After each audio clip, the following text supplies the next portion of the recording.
페루군이 낡은 T-55 전차를 버리기로 결정한 순간 전 세계 군사 전문가는 모두 비웃었습니다. 페루가 최첨단 전차를 감당할 수 있을 리 없다. 하지만 그 편견은 부산의 한 시연장에서 처참히 무너졌습니다. 페루 군사력이 단 하루 만에 30년을 건너뛰는 기적. 도대체 그날 무슨 일이 벌어진 걸까요? 그 전에 잠깐만요. 영상 시작 전 구독, 좋아요 눌러주시면 영상 제작에 아주 큰 힘이 됩니다. 그리고 이 영상이 널리 퍼지길 바라신다면 댓글에 한 곡장 적어주시고 지금 어디서 시청하시는지 댓글로 알려주세요. 그럼 바로 시작하겠습니다. 저는 라울 아스카네입니다. 47살입니다. 페루 육군 중령이고 기갑전력 평가 책임자로 임명된 지 사흘째였어요. 리마 외곽 기갑사단 기지에서 열린 회의실은 답답했습니다. 에어컨이 고장난 지 한 달이 넘었거든요. 예산 부족이었죠. 저는 그 회의실에서 제 새로운 임무를 통보받았습니다. 라울, 자네가 평가단장을 맡아야 해. 사단장이 말했어요. 저는 고개를 끄덕였지만 내키지 않았습니다. 신형전차 도입 평가라는 게 제 생각엔 과장된 이슈였거든요. 페루는 50년 넘게 T-55와 T-62로 버텼어요. 낡았지만 여전히 작동했죠. 새 전차가 정말 필요한가? 저는 의심스러웠습니다. 회의 자료를 넘기며 후보 목록을 봤어요. 미국, 독일, 러시아, 한국. 네 나라였습니다. 미국과 독일은 이해가 갔어요. 러시아도 그렇고요. 그런데 한국이요? 저는 속으로 웃었습니다. 한국이 전차를 만든다는 사실 자체가 낯설었거든요. 제가 알기로 한국은 전자제품이나 자동차를 만드는 나라였어요. 전차는 다른 얘기였죠. 루시아 베르가라가 자료를 정리하고 있었습니다. 33살이고 국방부 전략분석관이었어요. 그녀는 이번 평가단에 동행하기로 되어 있었죠.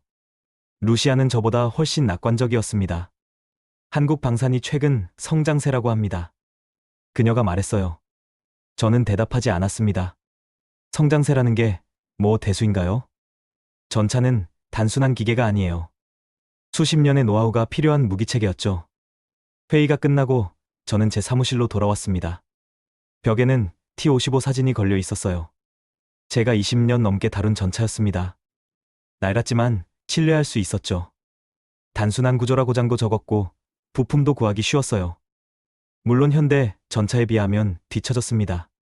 하지만 페루 입장에서는 충분했어요. 우리는 대규모 전쟁을 치를 나라가 아니었으니까요. 저는 한국 전차 자료를 펼쳤습니다. K2라고 불리는 모델이었어요. 사진만 봐서는 인상적이었습니다. 각진 디자인이었고 현대적으로 보였죠. 하지만 사진이 뭐가 중요한가요? 전차는 실전에서 증명되어야 합니다. 한국은 전차 실전 경험이 없었어요. 제가 아는 한 한국은 전쟁을 치른 지 70년이 넘었죠. 그동안 전차를 써본 적이 없다는 뜻이었습니다. 루시아가 제 사무실로 들어왔어요. 일정이 확정됐습니다. 다음 주에 한국으로 출발합니다. 저는 한숨을 쉬었습니다. 한국은 제외할 수 없나? 루시아가 고개를 저었어요. 정부 방침입니다. 내 나라 모두 평가해야 합니다. 저는 불만스러웠지만 받아들였어요. 어차피 제 판단은 바뀌지 않을 테니까요. 그날 밤 집에 돌아와서 생각했습니다. 왜 한국인가? 페루는 예산이 부족한 나라예요. 전차 한 대가 얼마나 비싼지 아십니까? 수백만 달러입니다. 그 돈을 모험적인 선택에 쓸 수는 없었어요. 검증된 제품을 사야 했죠. 미국이나 독일처럼 오랜 역사를 가진 나라에서요. 한국은 아직 증명되지 않았습니다. 출국 준비를 하면서도 저는 의심을 버리지 못했어요. 짐을 쌀 때도, 여권을 확인할 때도 계속 같은 생각이 들었습니다. 이건 시간 낭비다. 한국 전차를 보러 가는 건 형식적인 절차일 뿐이에요. 어차피 결론은 정해져 있었죠. 미국이나 독일 중 하나를 선택하게 될 거라고 확신했습니다. 루시아는 분석 자료를 준비했어요. K2의 기술 사양이 담긴 문서였죠. 저는 대충 훑어봤습니다. 1000마력대 엔진, 자동장전 장치, 능동 방어 체계. 서류상으로는 괜찮아 보였어요. 하지만 서류가 뭐가 중요한가요? 실제로 작동하는지가 문제였습니다. 그리고 실전에서 견딜 수 있는지도요. 저는 한국이 그걸 증명할 수 있다고 생각하지 않았습니다. 공항으로 가는 차 안에서 루시아가 말했어요. 한국 방산이 최근 폴란드에 대규모 수출을 했다고 합니다. 저는 창밖을 보며 대답했습니다.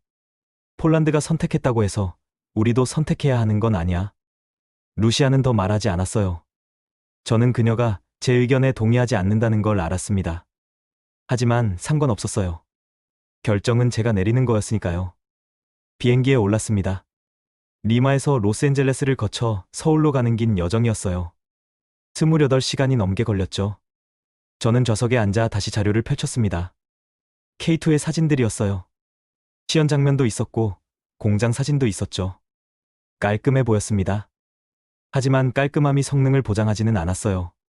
비행 중에 생각했습니다. 제가 왜 이렇게 회의적인가?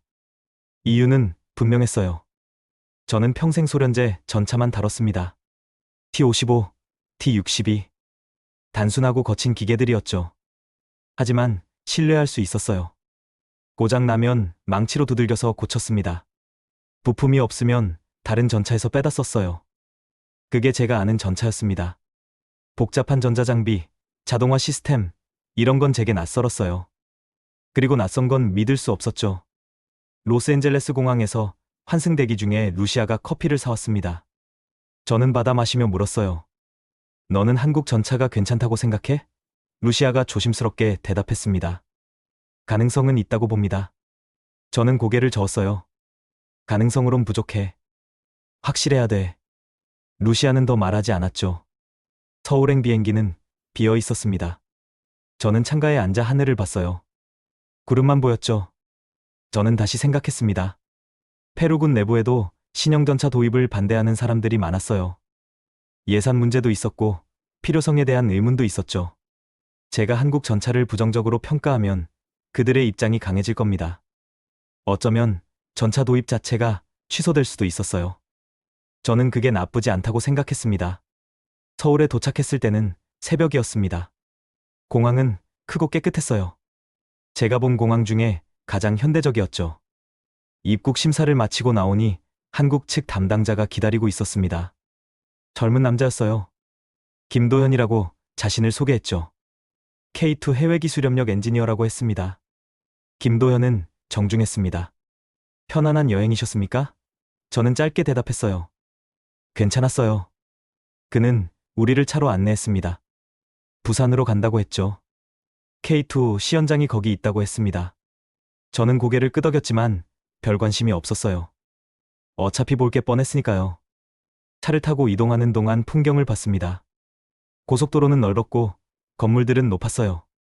한국이 생각보다 발전했다는 건 인정해야 했습니다. 하지만 도시 발전과 방산 기술은 별개였어요. 전차를 만드는 건 다른 차원의 문제였죠. 부산에 도착하기 직전 휴게소에 들렀습니다. 저는 화장실에 다녀오며 거울을 봤어요. 피곤한 얼굴이었죠. 하지만 확신은 여전했습니다. 나는 틀리지 않았다. 한국의 전차는 서류상만 화려할 뿐이다. 실제로는 별것 없을 것이다. 이번 평가에서 내 판단을 증명하게 될 것이다. 저는 그렇게 믿었습니다. 차에 다시 올라타며 부산 기지를 향해 가는 동안에도 그 믿음은 흔들리지 않았어요. 부산 시연장에 도착한 건 다음 날 오전이었습니다. 밤새 잠을 설쳤어요. 시차 때문이기도 했지만 불편한 마음 때문이기도 했죠. 저는 여전히 이 방문이 시간 낭비라고 생각하고 있었습니다. 차에서 내리자 넓은 평지가 보였어요. 멀리 언덕도 있었고 장애물 코스 같은 게 설치되어 있었죠. 시연장은 생각보다 컸습니다. 김도현이 우리를 안내했어요. 이쪽으로 오십시오. 저는 루시아와 함께 그를 따라갔습니다. 관측소 같은 건물이 있었어요. 유리창이 큰 방이었죠. 거기서 시연을 지켜볼 거라고 했습니다. 저는 창밖을 봤어요. 멀리 전차 한 대가 서 있었습니다. K2였죠. 처음 본 실물이었어요. 사진에서 본 것보다 컸습니다. 각진 디자인이었고 포탑은 낮았어요. 위장 도색이 되어 있었죠. 정비병들이 주변에서 뭔가 점검하고 있었습니다. 저는 그 모습을 보며 생각했어요. 겉모습은 그럴듯하다고요. 하지만 겉모습이 전부는 아니었죠. 중요한 건 실제 성능이었습니다. 김도현이 간단히 설명했어요. 오늘은 기동 시연과 사격 시연을 보여드릴 예정입니다. 저는 고개를 끄덕였습니다. 기동과 사격. 기본이었죠. T-55도 할 수 있는 것들이었어요. 저는 별 기대를 하지 않았습니다. 아마 평범한 수준일 거라고 생각했죠.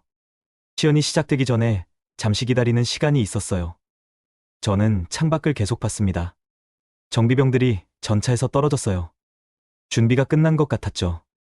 엔진 소리가 들렸습니다. 멀리서도 들릴 정도로 큰 소리였어요. 하지만 T-55보다는 조용했습니다. 저는 그게 이상했어요. 큰 전차는 큰 소리를 내야 했거든요. K2가 움직이기 시작했습니다. 천천히 앞으로 나아갔어요. 처음에는 평지를 달렸죠. 속도가 빨랐습니다. 생각보다 훨씬 빨랐어요. 저는 눈을 가늘게 떴습니다. 저 속도로 달릴 수 있다고요? T-55는 저렇게 빠르지 않았어요. 무게 때문에 느렸죠. 하지만 K2는 달랐습니다. 전차가 언덕을 향해 갔어요. 경사가 꽤 가파른 언덕이었습니다. 저는 속으로 생각했어요. 저기서 속도가 떨어질 거라고요. 언덕을 오를 때는 엔진 출력이 중요하거든요.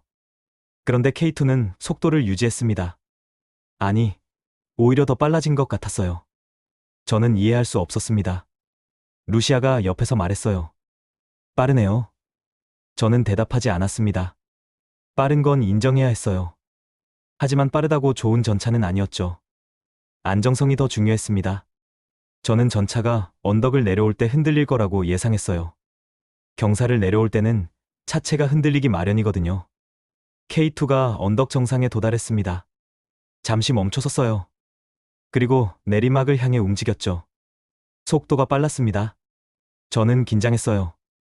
저 속도로 내려오면 차체가 앞으로 쏠릴 텐데요. 포신도 흔들릴 거고요. 그런데 K2는 흔들리지 않았습니다. 차체가 안정적이었어요. 포신도 수평을 유지하고 있었죠. 저는 눈을 의심했습니다. 어떻게 저럴 수 있죠? 경사를 내려올 때 차체가 안정적이려면 특별한 장치가 필요했어요. 현가장치나 자세 제어 시스템 같은 거요. 하지만 제가 아는 전차 중에 그런 기술을 가진 건 극소수였습니다. 서양의 최신형 전차들이나 가능한 기술이었어요. 전차가 평지로 돌아왔습니다. 이번에는 장애물 구간으로 향했어요. 크고 작은 장애물들이 배치되어 있었죠. 참호 같은 것도 있었고 돌무더기도 있었습니다. 저는 저 구간을 어떻게 통과할지 궁금했어요. T-55라면 천천히 조심스럽게 가야 했을 겁니다.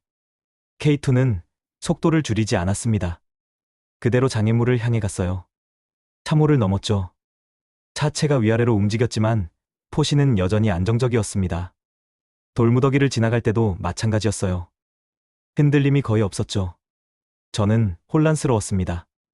이건 제가 아는 전차의 움직임이 아니었어요. 루시아가 메모를 하고 있었습니다. 저는 그녀를 봤어요. 뭘 적고 있어? 루시아가 대답했습니다. 안정성이 뛰어나 보입니다. 저는 입을 다물었어요. 인정하고 싶지 않았지만 그녀 말이 맞았습니다. 안정성은 분명히 뛰어났어요. 하지만 그게 다는 아니었죠. 김도현이 설명했습니다. 이제 사격 시연입니다. 저는 고개를 돌렸어요. 전차가 멈춰 섰습니다. 표적이 멀리 보였어요. 600m쯤 떨어진 곳이었죠. 포탑이 천천히 돌았습니다.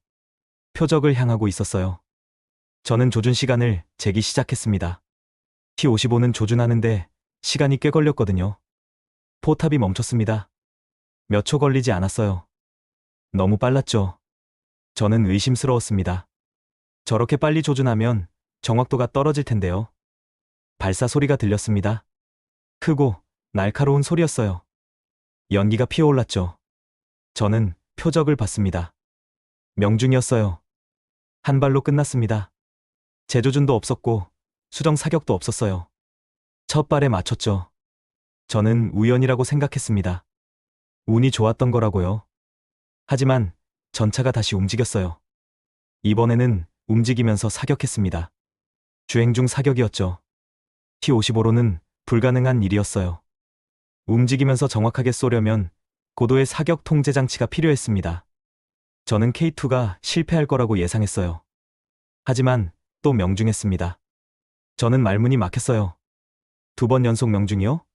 이건 우연이 아니었습니다. 루시아가 말했습니다. 한국은 일정한 패턴으로 운용합니다. 저는 그녀를 봤어요. 무슨 뜻이야? 루시아가 자료를 보며 대답했습니다. 자동화 시스템이 사격을 보조한다고 합니다. 저는 고개를 저었어요. 자동화요? 그건 신뢰할 수 없었습니다. 전차는 사람이 조종해야 했어요. 시연이 계속되었습니다. K2는 여러 기동을 보여줬어요. 급회전, 급정지, 후진 사격. 모든 게 안정적이었습니다. 저는 점점 불편해졌어요. 제가 예상한 것과 전혀 달랐거든요. 한국 전차는 서류상만 화려하다고 생각했는데 실제로도 뛰어났습니다. 아니, 뛰어나 보였어요. 저는 스스로에게 물었습니다. 정말 뛰어난 걸까요? 아니면 보여주기용일까요? 실전에서도 저렇게 작동할까요? 저는 확신할 수 없었습니다. T-55는 단순했어요. 복잡한 전자장비가 없었죠. 고장나도 쉽게 고칠 수 있었습니다. 그런데 K2는 복잡해 보였어요. 고장나면 어떻게 할 건가요? 시연이 끝났습니다. 전차가 원래 자리로 돌아왔어요. 엔진 소리가 멈췄죠. 정비병들이 다시 다가갔습니다. 저는 여전히 창밖을 보고 있었어요. 머릿속이 복잡했습니다. 뭔가 설명할 수 없는 감정이었어요. 혼란스러웠죠. 김도현이 물었습니다. 질문 있으십니까? 저는 대답하지 않았습니다. 질문이 없어서가 아니었어요. 너무 많아서였죠. 어디서부터 물어야 할지 몰랐습니다. 루시아가 대신 물었어요. 사격 통제 장치는 어떤 방식입니까? 김도현이 설명했지만 저는 제대로 듣지 못했습니다. 계속 생각에 빠져 있었거든요. 관측소를 나왔을 때 저는 루시아에게 말했습니다. 인상적이긴 했어. 루시아가 물었어요. 그럼 긍정적으로 평가하시는 건가요? 저는 고개를 저었습니다. 아직 몰라. 더 봐야 해. 루시아는 더 묻지 않았어요. 숙소로 돌아오는 차 안에서 저는 계속 생각했습니다. 오늘 본 게 진짜일까요? 연출된 건 아닐까요? 한국이 최상의 상태로 준비해서 보여준 거라면요? 실전에서는 다를 수 있었습니다. 저는 그렇게 믿고 싶었어요. 제 판단이 틀렸다는 걸 인정하고 싶지 않았거든요. 하지만 마음 한구석에서는 인정해야 했습니다. 무언가 이상하다고요? 제가 아는 전차와 K2는 달랐어요. 차원이 달랐죠. 저는 그걸 설명할 수 없었습니다. 제 경험으로는 이해되지 않았어요. 그게 더 불편했습니다. 저는 평생 전차를 다뤄왔는데 오늘 본 건 제 지식 밖이었어요. 숙소에 도착했을 때 저는 피곤했습니다. 하지만 잠들 수 없었어요. 머릿속에서 오늘 본 장면들이 계속 재생됐거든요. 안정적인 주행, 빠른 조준, 정확한 사격. 모든 게 인상적이었습니다. 하지만 저는 여전히 확신하지 못했어요. 인정하고 싶지 않았죠. 내일 더 봐야 한다고 스스로에게 말했습니다. 아직 결론 내리기엔 이르다고요? 다음날 오후 저는 김도현에게 요청했습니다. 전차를 더 가까이서 보고 싶습니다. 김도현은 고개를 끄덕였어요. 정비동으로 안내하겠습니다. 저는 루시아와 함께 그를 따라갔습니다. 어제 시연을 보고 난 뒤 밤새 잠을 설쳤거든요. 뭔가 이해되지 않는 게 계속 머릿속을 맴돌았어요. 정비동은 넓었습니다. K2 2대가 들어가 있었어요. 정비병들이 작업 중이었죠. 저는 천천히 다가갔습니다. 가까이서 보니 전차는 더 컸어요. 표면은 매끄러웠고 용접 자국도 정교했습니다. T-55와는 확연히 달랐어요. 저는 차체를 손으로 만져봤습니다. 차갑고 단단했죠. 한 정비병이 차체 아래에서 뭔가 점검하고 있었습니다. 저는 그 모습을 봤어요. 그는 공구를 들고 특정 부위를 확인하고 있었죠. 무슨 작업인지 물으려다가 말았습니다. 어차피 대답을 들어도 이해하지 못할 것 같았거든요. 그냥 관찰만 했어요. 다른 정비병이 차체 옆면의 패널을 열었습니다. 안에는 복잡한 장비들이 보였어요. 전선, 회로, 유압 장치 같은 것들이 빼곡했죠.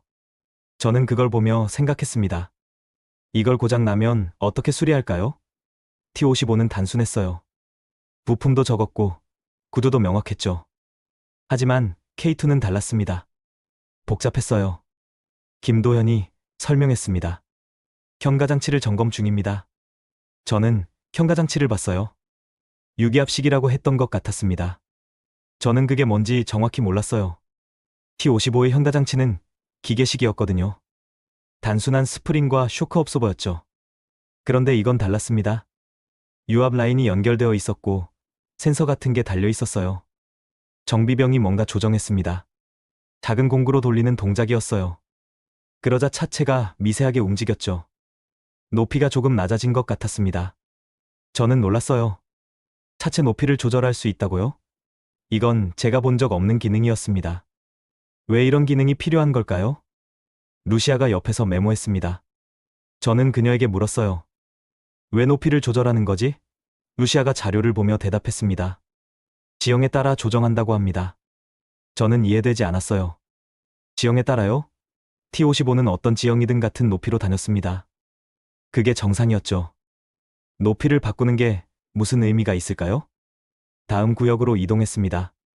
사격 통제 장비를 점검하는 곳이었어요. 기술자들이 모니터를 보며 뭔가 확인하고 있었습니다. 저는 모니터를 봤어요. 숫자들이 빠르게 변하고 있었죠. 뭘 나타내는 건지 알 수 없었습니다. 김도현이 말했어요. 열감지 장비를 교정 중입니다. 열감지요? 저는 그 단어를 들어본 적이 있었습니다. 하지만 실제로 본 건 처음이었어요. T-55에는 그런 장비가 없었거든요. 조준은 사람이 직접 했습니다. 눈으로 보고 손으로 조정했죠. 그런데 K2는 기계가 하는 것 같았어요. 모니터에 표시된 숫자를 보며 기술자가 뭔가 입력했습니다. 자판을 두드리는 소리가 들렸어요. 저는 물었습니다. 사람이 조준하지 않습니까? 김도현이 대답했어요. 보조합니다. 최종 결정은 사수가 합니다. 보조라고요? 저는 혼란스러웠습니다. 기계가 보조한다는 게 무슨 뜻일까요? 어디까지가 기계고 어디까지가 사람인가요? 경계가 모호했습니다. 다시 정비동으로 돌아왔습니다. 이번엔 다른 전차였어요. 엔진 쪽을 점검하고 있었죠. 엔진 커버가 열려 있었습니다. 저는 안을 들여다봤어요. 깨끗했습니다. T-55의 엔진은 기름때로 범벅이었거든요. 오래 써서 그랬죠. 그런데 K2 엔진은 새 것처럼 보였어요. 물론 새 전차니까 당연할 수도 있었습니다. 정비병이 센서를 확인했습니다. 작은 장치였어요. 엔진 여러 곳에 달려 있었죠. 김도현이 설명했어요. 온도와 압력을 감지합니다. 저는 고개를 끄덕였습니다. 하지만 이해하지 못했어요. 왜 그런 걸 감지해야 하나요? 엔진이 작동하면 되는 거 아닌가요? T-55는 그런 센서 없이도 잘 돌아갔습니다. 저는 패턴을 느끼기 시작했습니다. K2의 모든 부분에는 센서가 있었어요. 현가장치에도, 포탑에도, 엔진에도. 계속 뭔가를 측정하고 있었죠. 그 데이터는 어디로 가는 걸까요? 누가 보는 걸까요? 저는 알 수 없었습니다. 하지만 분명한 건 이게 단순한 기계가 아니라는 사실이었어요. 루시아가 말했습니다. 한국은 동일한 절차를 반복합니다. 저는 그녀를 봤어요. 무슨 뜻이야? 루시아가 자료를 가리켰습니다. 점검 항목이 정해져 있고 순서도 고정되어 있습니다. 저는 이해했어요. 표준화되어 있다는 뜻이었죠. 하지만 그게 왜 중요한 건가요? 시간이 지나며 저는 점점 더 불안해졌습니다. 뭔가 보이는 것 같은데 잡히지 않았어요. 조각들은 있었습니다. 센서, 자동화, 표준화, 정밀함. 하나하나는 이해할 수 있었어요. 하지만 연결되지 않았습니다. 전체 그림이 보이지 않았죠. 저는 갈증을 느꼈습니다. 알고 싶었어요. 이 전차가 어떻게 작동하는지를요. 김도현에게 물었습니다. 왜 이렇게 복잡합니까? 그가 대답했어요. 정상 절차입니다. 정상 절차라고요? 저에게는 정상이 아니었습니다. 제가 아는 전차는 이렇지 않았거든요. 저는 더 물었어요. 고장 나면 어떻게 수리합니까? 김도현이 말했습니다. 모듈 교체 방식입니다. 모듈이요? 저는 그 개념을 몰랐습니다. 정비동을 나왔습니다. 밖은 여전히 밝았어요. 해가 아직 높이 떠 있었죠. 저는 시연장을 다시 봤습니다. 어제 K2가 달렸던 곳이었어요. 흔적이 남아 있었죠. 궤도 자국이 선명했습니다. 저는 그 자국을 따라 걸었어요. 생각을 정리하고 싶었거든요. T-55와 K2는 완전히 달랐습니다. 구조도 다르고 작동 방식도 다르고 정비 방법도 달랐어요. 제가 평생 배운 지식으로는 K2를 설명할 수 없었습니다. 새로운 언어 같았어요. 제가 모르는 언어로 쓰인 책 같았죠. 글자는 보이는데 의미를 알 수 없었습니다. 루시아가 따라왔습니다. 어떻게 생각하세요? 저는 대답하기 어려웠어요. 솔직히 모르겠다고 말하고 싶었죠. 하지만 책임자로서 그럴 수는 없었습니다. 복잡하네. 그렇게만 말했어요. 루시아는 더 묻지 않았습니다. 숙소로 돌아오는 길에 저는 계속 생각했습니다. 오늘 본 것들이 머릿속에서 정리되지 않았어요. 센서, 자동화, 모듈, 절차. 단어들만 떠돌았습니다. 연결고리가 없었어요. 퍼즐 조각은 있는데 맞출 수가 없었죠. 저는 답답했습니다. 저녁을 먹었지만 맛을 느낄 수 없었습니다. 머릿속이 복잡했거든요. 루시아가 옆에서 말했어요. 내일은 실전 시뮬레이션을 볼 예정입니다. 저는 고개를 끄덕였습니다. 실전 시뮬레이션이요. 그걸 보면 뭔가 이해될까요? 저는 확신할 수 없었습니다. 방으로 돌아와 침대에 누웠습니다. 천장을 봤어요. 형광등이 희미하게 빛나고 있었죠. 저는 오늘 하루를 되돌아봤습니다. 정비병들의 움직임, 센서들, 복잡한 장비들. 모든 게 일관성 있어 보였어요. 무작위가 아니었습니다. 계획된 것 같았죠. 체계가 있었어요. 그래요. 체계였습니다. 저는 그걸 감지했어요. K2는 단순한 신형 전차가 아니었습니다. 뭔가 더 큰 것의 일부였어요. 시스템이었죠. 저는 그 시스템을 이해하지 못하고 있었습니다. 제 경험으로는 접근할 수 없는 영역이었어요. 그게 저를 불안하게 만들었습니다. 눈을 감았습니다. 하지만 잠들지 못했어요. 머릿속에서 계속 질문이 떠올랐거든요. 왜 저렇게 많은 센서가 필요한가? 자동화의 목적은 뭔가? 표준화된 절차는 어떤 의미를 갖는가? 저는 답을 몰랐습니다. 알고 싶었지만 방법을 몰랐어요. 저는 이해의 문턱에 서 있었습니다. 하지만 넘어갈 수 없었죠. 그저 그 문턱 앞에서 멈춰 선 채 불안과 의문 속에 있을 뿐이었습니다. 다음 날 오후 저는 다시 시연장에 나갔습니다. 시연은 모두 끝난 상태였어요. K2는 정비동으로 들어갔고 주행장은 비어 있었죠. 해가 기울고 있었습니다. 그림자가 길게 늘어져 있었어요. 저는 혼자 주행장을 걸었습니다. 생각을 정리하고 싶었거든요. 어제까지 본 것들이 머릿속에서 맴돌았습니다. 빠른 기동, 안정적인 차체, 정확한 사격, 복잡한 센서들, 표준화된 절차. 하나하나는 이미 봤어요. 하지만 오늘은 달랐습니다. 그것들이 따로 떠다니지 않고 연결되기 시작했어요. 선이 보이기 시작했죠. K2의 현가장치는 지형에 따라 높이를 조절했습니다. 왜요? 차체를 안정시키기 위해서였어요. 안정된 차체는 정확한 조준을 가능하게 했죠. 정확한 조준은 빠른 명중으로 이어졌습니다. 모든 게 연결되어 있었어요. 하나의 목적을 위해서요. 전투 효율이었습니다. 센서들도 이해되기 시작했습니다. 온도, 압력, 기울기를 측정하는 이유요. 그 데이터는 중앙 시스템으로 가고 시스템은 자동으로 조정했어요. 사람이 판단할 시간을 줄이는 거였죠. 빠른 반응이 가능해졌습니다. T-55는 모든 걸 사람이 했어요. 느렸죠. 하지만 K2는 기계가 보조했습니다. 빨랐어요. 표준화된 절차도 의미가 있었습니다. 같은 방식으로 점검하고 같은 순서로 정비하면 실수가 줄어들었어요. 일관성이 생겼죠. 일관성은 신뢰성으로 이어졌습니다. 어느 정비병이 작업하든 결과는 같았어요. 사람에 의존하지 않는 구조였죠. 저는 멈춰 섰습니다. 궤도 자국이 있는 곳이었어요. 어제 K2가 지나간 자리였죠. 저는 그 자국을 내려다봤습니다. 깊지 않았어요. T-55의 자국보다 얕았습니다. 무게 분산이 잘 되어 있다는 뜻이었어요. 그것도 기술이었습니다. 모든 게 체계였습니다. 부품 하나하나가 따로 있는 게 아니었어요. 전체가 하나의 시스템으로 작동하고 있었죠. 기동, 사격, 방어, 정비. 모든 영역이 연결되어 있었습니다. 저는 이제 이해했어요.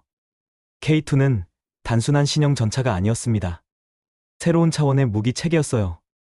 페루군의 T-55가 떠올랐습니다. 낡고 느렸죠. 고장도 잦았어요. 정비는 경험에 의존했고 부품은 구하기 어려웠습니다. 사격 정확도는 낮았고 반응 속도도 느렸어요. 저는 그게 당연하다고 생각했습니다. 전차란 원래 그런 거라고요. 하지만 틀렸어요. 제 기준이 뒤처져 있었습니다. 저는 50년 전 기술로 현대를 평가하고 있었어요. 소련제 전차가 제 세계의 전부였죠. 그 밖은 몰랐습니다. 아니, 알려고 하지 않았어요. 새로운 걸 배우는 게 두려웠던 건지도 몰라요. 익숙한 게 편했으니까요. 하지만 전쟁은 편한 걸 기다려주지 않습니다. 적은 발전하고 있었어요. 주변국들도 현대화하고 있었죠. 페루만 멈춰 있었습니다. 저는 그 책임의 일부가 제게 있다는 걸 인정해야 했어요. 제가 변화를 거부했으니까요. 김도현이 다가왔습니다. 괜찮으십니까? 저는 고개를 끄덕였어요. 질문이 있습니다. 김도현은 기다렸죠. 저는 물었습니다. 이 정도 반응 속도가 표준입니까? 김도현이 대답했어요. 네, 표준입니다. 표준이라고요? K2에게는 이게 기본이었던 겁니다. 저는 다시 물었습니다. 고장률은 어느 정도입니까? 김도현이 말했어요. 모듈 방식이라 교체가 빠릅니다. 가동률은 90% 이상입니다. 90%요. T55는 70%도 안 됐어요. 항상 몇 대는 고장 나 있었죠. 부품이 없어서 못 고치는 경우도 많았습니다. 루시아가 저를 찾아왔습니다. 자료를 들고 있었어요. 보고서 초안을 준비했습니다. 저는 받아봤습니다. K2의 기술 사양, 가격, 유지 비용이 정리되어 있었죠. 숫자들이었습니다. 하지만 숫자만으로는 설명되지 않았어요. 이 전차의 가치는 숫자 너머에 있었습니다. 루시아가 조용히 말했습니다. 페루는 지금 전력 현대화 계획의 첫 단계를 결정해야 합니다. 저는 그녀를 봤어요. 맞는 말이었습니다. 이건 단순히 전차를 사는 문제가 아니었어요. 페루군의 미래를 정하는 문제였죠. T55를 계속 쓸 수도 있었습니다. 익숙했고 싸게 유지할 수 있었어요. 하지만 그건 과거에 머무는 거였습니다. 10년 후, 20년 후를 생각하면 불가능한 선택이었어요. 세계는 변하고 있었고 페루만 멈춰 있을 수는 없었죠. K2를 선택하는 건 모험이었습니다. 비용도 많이 들고 새로운 훈련도 필요했어요. 정비 체계도 바꿔야 했죠. 쉽지 않을 거였습니다. 하지만 필요했어요. 페루군이 현대전을 치르려면 현대적 장비가 있어야 했습니다. 저는 결정을 내렸습니다. 페루 정부에 K2를 추천하겠다고요. 물론 최종 결정은 정부가 하겠죠. 하지만 제 의견은 중요했습니다. 저는 평가단장이었으니까요. 책임을 져야 했어요. 관측소로 돌아왔습니다. 창밖으로 시연장이 보였어요. 텅 비어 있었죠. 하지만 저는 알고 있었습니다. 저 땅 위를 달렸던 K2의 움직임을요. 안정적이고 빠르고 정확했던 모습을요. 그게 미래였습니다. 루시아에게 말했습니다. 보고서를 수정해야 해. K2를 1순위로 추천하겠어. 루시아는 놀란 표정이었어요. 확실하십니까? 저는 고개를 끄덕였습니다. 확실해. 이유는 보고서에 자세히 쓸 거야. 루시아는 노트북을 열었죠. 저는 창밖을 보며 생각을 정리했습니다. 보고서에 뭘 쓸까요? 기술적 우수성만으로는 부족했어요. 페루가 왜 이 전차를 선택해야 하는지 설명해야 했죠. 군 현대화의 시작점이라는 걸 명확히 해야 했습니다. 해가 지고 있었습니다. 붉은 빛이 시연장을 물들였어요. 아름다운 풍경이었지만 저는 감상에 빠지지 않았습니다. 할 일이 많았거든요. 보고서를 쓰고 정부를 설득하고 군 내부를 준비시켜야 했어요. 쉽지 않을 거였습니다. 하지만 해야 했습니다. 페루군은 변해야 했어요. T55의 시대는 끝났습니다. 새로운 시대가 시작되어야 했죠. 저는 그 변화의 시작점에 서 있었어요. 책임감이 무거웠지만 회피할 수 없었습니다. 김도현이 들어왔습니다. 내일 오전에 최종 질의응답 시간이 있습니다. 저는 고개를 끄덕였어요. 준비하겠습니다. 질문할 게 많았습니다. 기술적인 것들, 계약 조건, 기술 이전 가능성. 모두 확인해야 했죠. 숙소로 돌아가는 차 안에서 저는 조용했습니다. 루시아도 말이 없었어요. 각자 생각에 잠겨 있었죠. 저는 창밖을 봤습니다. 부산의 야경이 펼쳐져 있었어요. 불빛들이 반짝였죠. 이 도시도 전쟁 후 폐허에서 시작했다고 들었습니다. 지금은 이렇게 발전했어요. 변화는 가능했습니다. 페루도 변할 수 있었습니다. 시간이 걸리겠지만 불가능하지 않았어요. K2는 그 시작이 될 수 있었죠. 단순히 전차 하나가 아니라 상징이었습니다.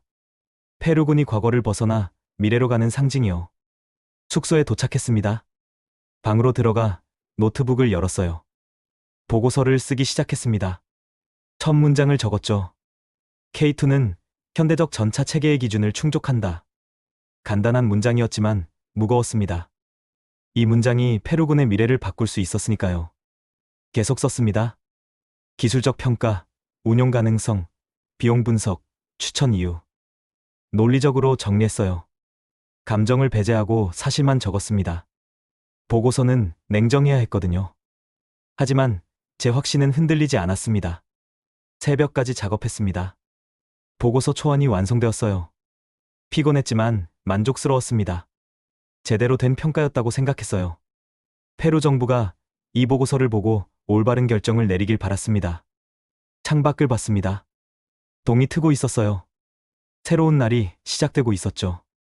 저도 새로운 시작을 하고 있었습니다. 과거의 기준을 버리고 미래를 받아들이는 시작이요. 쉽지 않았지만 필요했습니다.